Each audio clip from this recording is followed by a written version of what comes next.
नमस्कार दोस्तों। Fake news केवल भारत नहीं बल्कि पूरी दुनिया के लिए अब एक सिरदर्द भी बन गई है, एक बड़ी भारी समस्या भी बन गई है।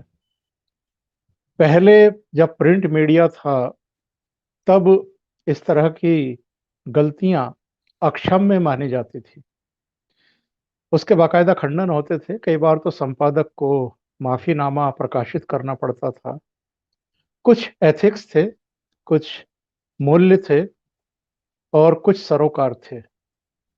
लेकिन इधर हम ये देख रहे हैं कि जब से सोशल मीडिया का चलन हुआ है, जब से 24 घंटे के चैनल आ गए हैं, जब से सूचनाओं को सबसे तेज गति से साझा करने की एक होड़ शुरू हुई है और जब से नैतिकताओं को, मूल्यों को, सरोकारों को, जो मापदंड हुआ करते थे उनको तिलांजलि दे दी गई है या खूंटी पर टांग दिए गए हैं और एक दूसरे को बदनाम करने के लिए या एक अलग तरह का परसेप्शन क्रिएट करने के लिए जिस तरह की नीतियां, रणनीतियां या कुनीतियां अपनाई जाने लगी हैं, उसके चलते भी फेक न्यूज का चलन बड़ा तेज हो गया है। अनेक दृष्टांत दिए जा सकते हैं, चाहे यूएन में सीरियाई लड़की का एक फोटो दिखा करके उसको कश्मीरी लड़की बताने का मलिहा लोधी का प्रयास रहा हो, जिस पर पाकिस्तान को बाद में शर्मिंदगी उठानी पड़ी थी। या उसके बाद भी ऐसे बहुत सारे, पाकिस्तान में ही कल एक खबर चला दी गई कि अ, भारत के सीमा पर जो क्लैश हुआ है उसमें 28 जवान मर गए और ये कह दिया, कुछ ताबूत दिखा दिए, शायद ये ताबूत उस समय के हैं जब पुलवामा में अटैक हुआ था और हमारे सीआरपीएफ के 40 जवान शहीद हो गए थे। तो ये फेक न्यूज़ जो चलाई जाती हैं। और एक और काम हुआ कल शाम को, अचानक से भारतीय मीडिया में पीटीआई के हवाले से ये खबर शुरू कर दी गई, कई टीवी चैनलों पर, कई पोर्टल्स पर आ गई कि भारत ने फिर पीओके में घुस करके जो है आतंकवादी ठिकानों को नेस्तनाबूद किया है। तो ये एक ऐसी समस्या है फेक न्यूज़ की, जल्दबाजी में गलती होती है, सोच समझ करके ये सब किया जाता है। इसके पीछे की मंशा क्या है, इसका समाधान क्या है, इन सब मुद्दों पर चर्चा करने के लिए मेरे साथ जाने माने पत्रकार, हिंदुस्तान दिल्ली के पूर्व संपादक और कॉलमिस्ट प्रमोद जोशी जी जुड़े हुए हैं। जोशी जी, आपका स्वागत है। जी, नमस्कार। जोशी जी, ये जो कल एक खबर चली थी भारतीय मीडिया में कि सेना ने फिर पीओके में स्ट्राइक किया है, कुछ आतंकी ठिकानों को नेस्तनाबूद कर दिया है, फिर बाद में थोड़ा सुधार हुआ, कहा गया कि पिन पॉइंट स्ट्राइक हुई है। बाद में सेना ने इसका खंडन किया और कहा कि आज तो एक भी गोली नहीं चली है। तो इस तरह की चीजें आखिर आती कहाँ से हैं और इसके पीछे का मकसद क्या है? मैं इसी जो घटना का जिसका आप उल्लेख कर रहे हैं, उसी के संदर्भ में फिर आगे हम बात ले जाएँगे, तो पता लगेगा कि क्या इसके निहितार्थ हैं। तो जो कल वाली जो खबर थी, वो पीटीआई ने खबर दी थी कि भारतीय सेना अब पीओके के भीतर के इलाकों में जहाँ पर दहशतगर्द जमा हैं, उनको पिन पॉइंट करके स्ट्राइक कर रही। पिन पॉइंट शब्द का इस्तेमाल किया था। उसमें ऐसा कुछ नहीं था कि ये आज की खबर है या आज किया।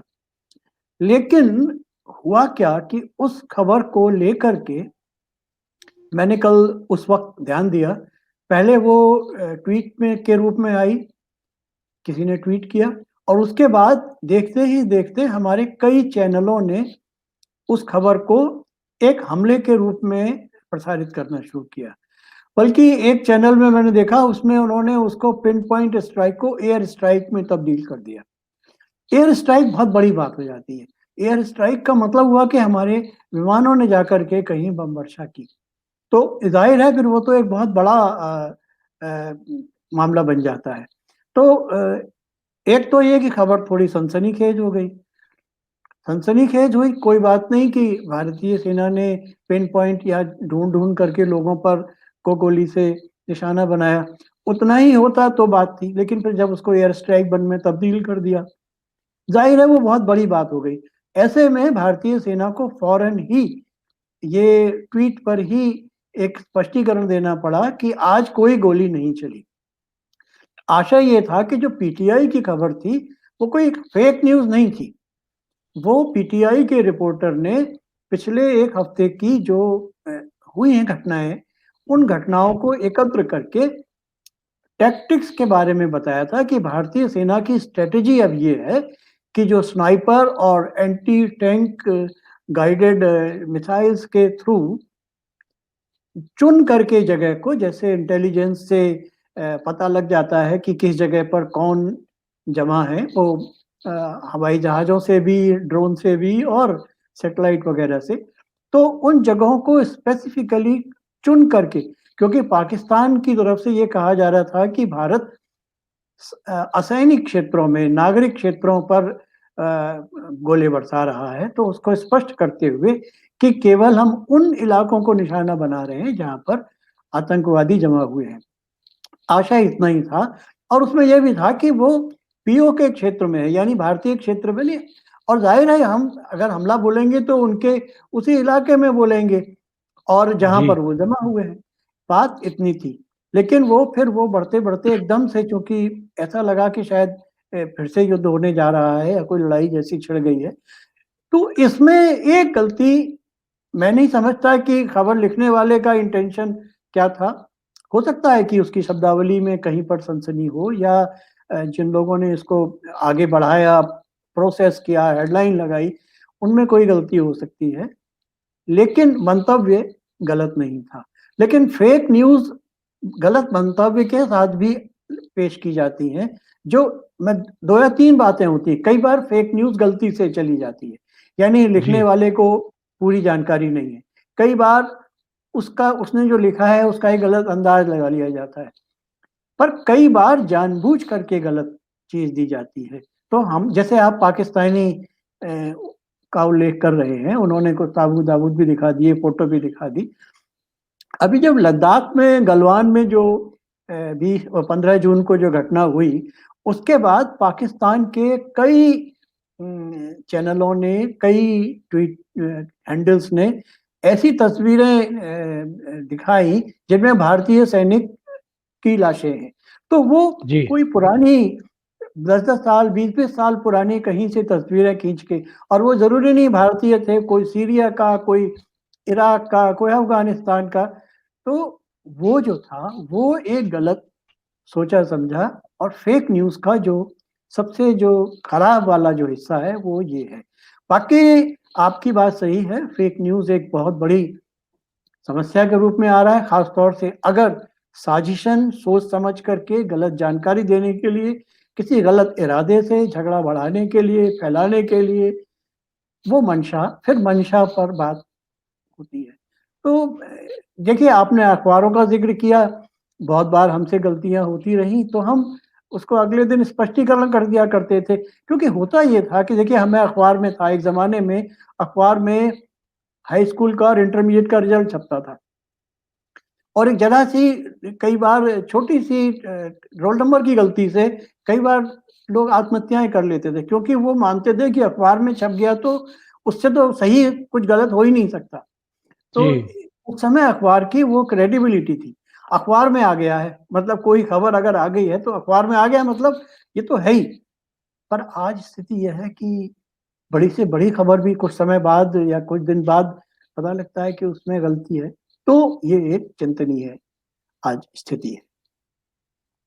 और ये जो सोशल मीडिया और कई बार तो जो इलेक्ट्रॉनिक मीडिया है, क्योंकि 24 घंटे के उनको प्रसारण हैं, उनके पेट भरना है किसी तरीके से, एक होड़ भी है, टीआरपी की भी होड़ रहती है, चीज़ों को सनसनीखेज बनाने की एक प्रवृत्ति भी देखने को मिलती है। इसमें भी गलतियों की बहुत ज़्यादा गुंजाइश बढ़ गई है। देखिए, स्पीड होगी तो गलतियां होने की संभावना बढ़ जाती है। जैसे अखबारों में भी आप देखा होगा कि हम शुरू में जिन अपने हिंदी के अखबारों में काम करते थे वो 8 पेज के होते थे, 12 पेज के हुए, 16 के, फिर 20 के, फिर एक अखबार के 10-10 एडिशन होने लगे, फिर 10-10, 20-20 शहरों से एडिशन निकलने लगे। यानी एक अखबार 100-100, 150-150, 200-200 पेज बनाता था।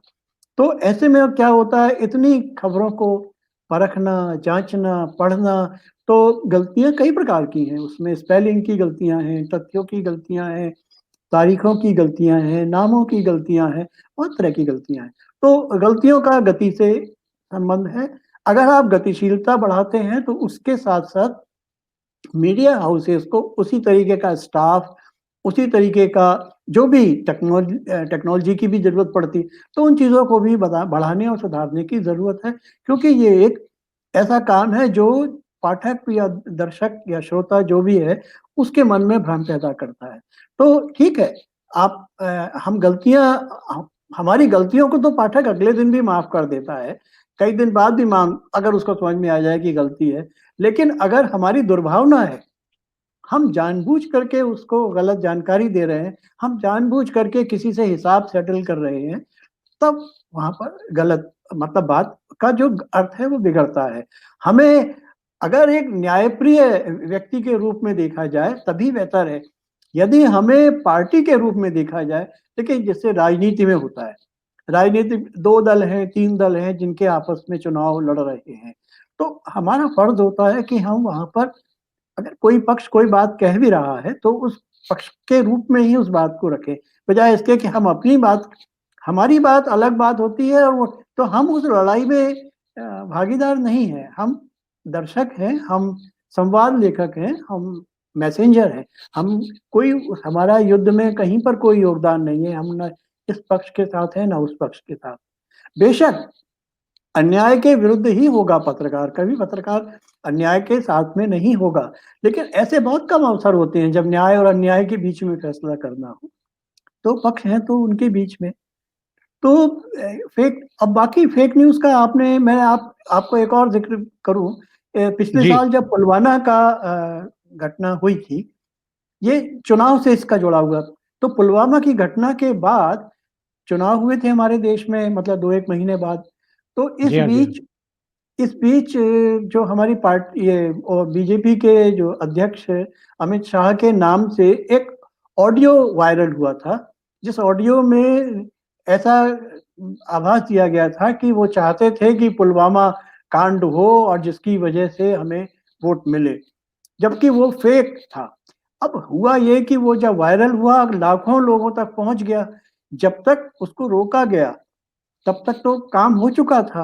यानी कि जो नुकसान या फ़ायदा जो जिसको भी पहुँचाना था राजनीतिक पक्षधर को, उसने तो अपना काम कर दिया। यानी ये साबित कर दिया कि अ, ये जो पार्टी अमित शाह हैं वो साजिशन कुछ पुलवामा की घटना के इस बात को प्रयास कर रहे थे कि घटना हो ताकि हमें चुनाव में लाभ मिले। ऐसा था नहीं, ये एक एक प्रकार का स्टंट था।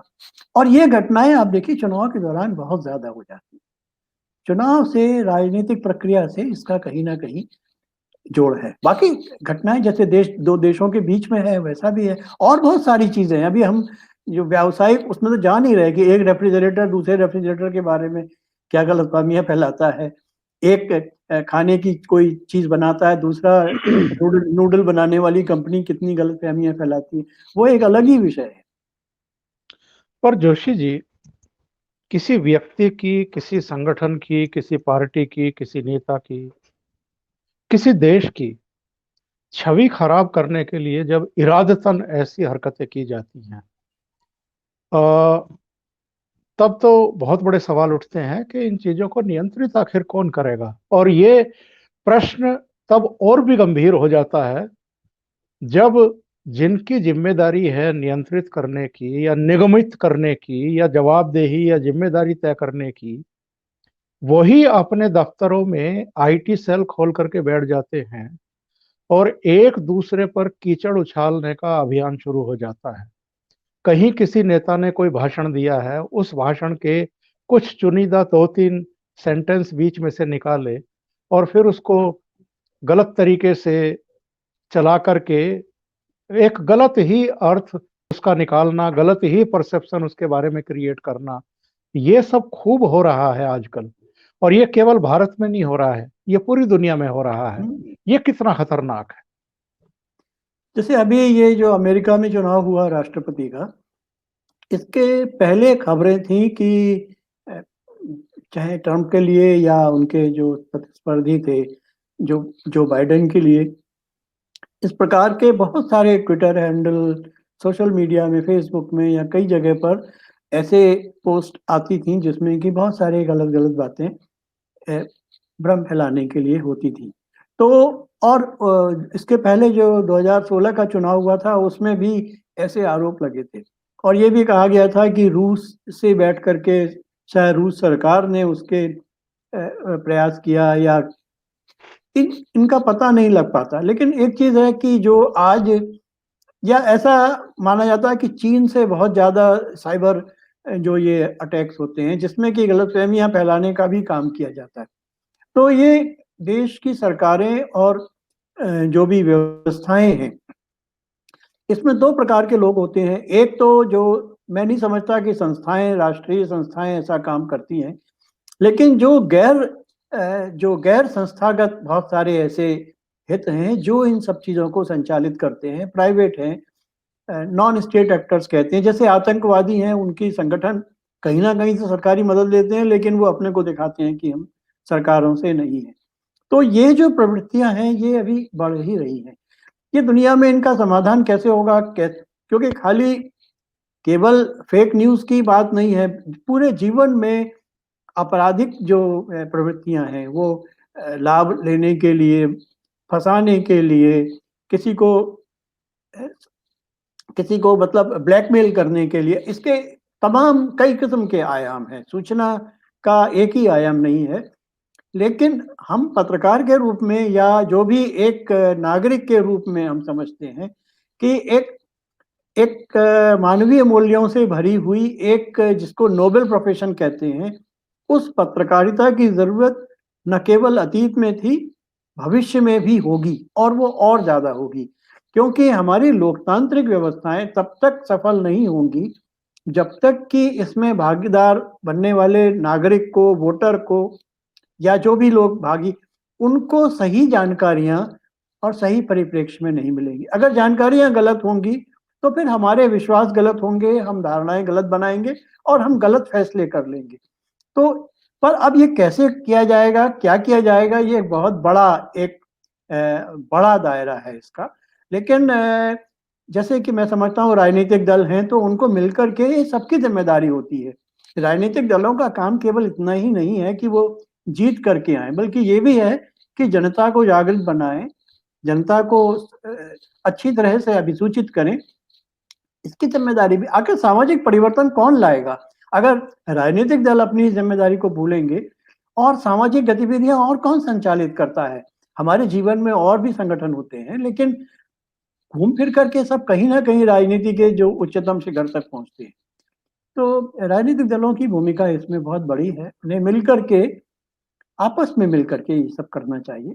चुनाव आयोग जैसी संस्थाओं की भी इसमें ज़िम्मेदारी होती है। ये मैं चुनाव के संदर्भ में बात कह रहा हूँ। शेष संदर्भ जी। दूसरे हैं।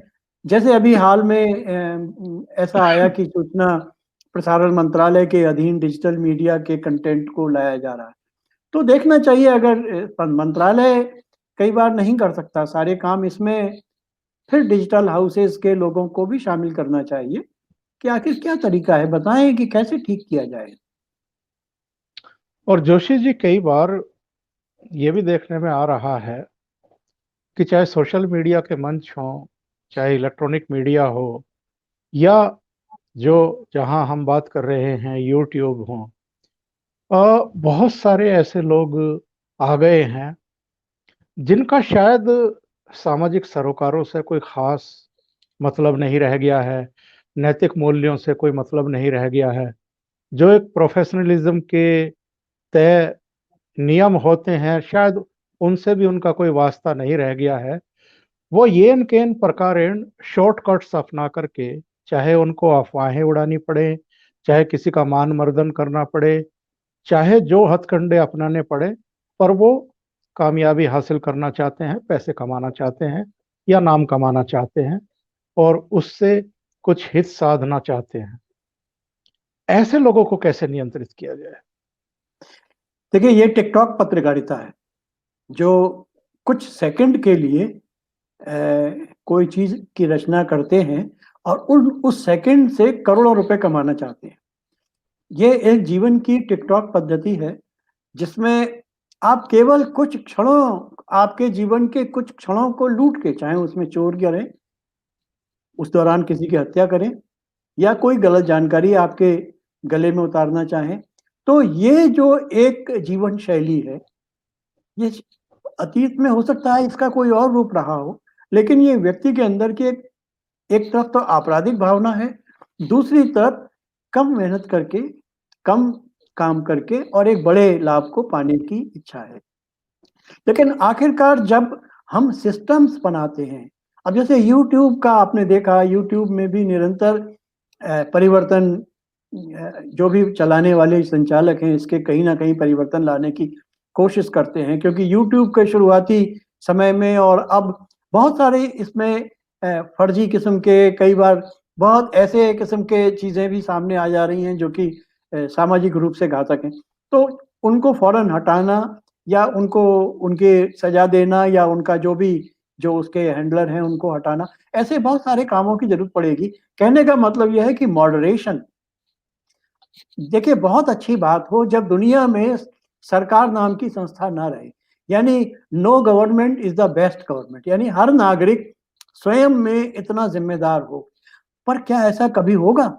हमने ये देखा है जीवन में बहुत से लोग, बड़ी संख्या में लोग बहुत ज़िम्मेदार हैं, लेकिन एक छोटी संख्या, लेकिन बहुत ही छोटी संख्या जो ट्रैफिक के वायलेशंस में यकीन करते हैं, लाल बत्ती हो या हरी, उससे कोई फ़र्क नहीं पड़ता वो। तो ऐसे लोगों की संख्या कम है, लेकिन जीवन में अराजकता लाने में उनकी बहुत बड़ी भूमिका है। हमें पहले तो यही है कि शिक्षा और जो भी हम अपने जीवन में अनुशासन, इसको ठीक रखें। दूसरा ये कि सज़ा देने का एक कोई तरीका होना चाहिए। फ़ौरन जल्दी से जल्दी किसी भी गलती के लिए सज़ा मिलनी चाहिए। अब यहाँ पर आकर के हम न्याय व्यवस्था पर आते हैं। अगर आज हम आपका अपमान कर ही दें थोड़ी देर के लिए, मानहानि हो ही जाए, तो बरसों मुकदमा चलेगा, कुछ होगा, पता नहीं कितनी मानहानि आपकी हो चुकी होगी।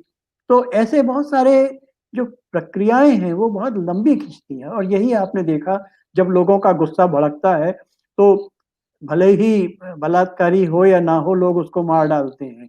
गलत उनको लगे कि ये चोर है, तो उसको मार डालते हैं, बाद में पता चला कि ऐसा नहीं है।